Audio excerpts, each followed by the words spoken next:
सप्रेम जय महाराष्ट्र. हिंदू हृदय सम्राट बाळासाहेब ठाकरेची शिकवण 80% समाजकारण 20% राजकारण या मूल मंत्रवर चालताना परिवहन मंत्री माननीय नामदार प्रताप सरनाईक साहेबांच्या मार्गदर्शनाखाली व आमचे कार्यकर्ता जे आमचा परिवार आहे त्यांच्या सहकार्याने आम्ही विविध सरकारी योजना जास्तीत जास्त लोकांपर्यंत पोहोचण्याचा भरपूर प्रयत्न करत आहे.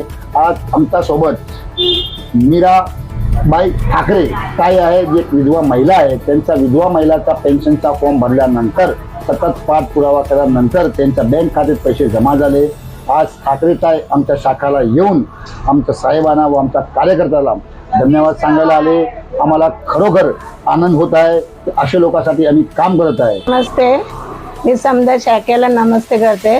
तर माझं एवढंच म्हणणं आहे, समध्यांना सुखी ठेवावं, माझं सहकार्य चांगलं केलं तसं सर्वांचं आनंदी राहावं. बस माझं एवढंच म्हणणं. तुळजाभवानी चरणी मी सर्वांना विनंती करतो, जर तुमच्या परिवारामध्ये या आसपास तुम्हाला जर विधवा महिला पेन्शनची गरज असेल किंवा विधवा महिलाला मुलीला शिक्षणासाठी आर्थिक मदत असेल, विधवा महिलाचा मुलीला लग्नासाठी आर्थिक मदत असेल, कॅन्सर पेशंटसाठी आर्थिक मदत असेल, दिव्यांग पेन्शन असेल किंवा मुख्यमंत्री वैद्यकीय मदत करून मदत हवी असेल तर आमची शाखामध्ये येऊन संपर्क साधा किंवा आमचा कार्यकर्त्याशी संपर्क साधा. जय हिंद, जय महाराष्ट्र.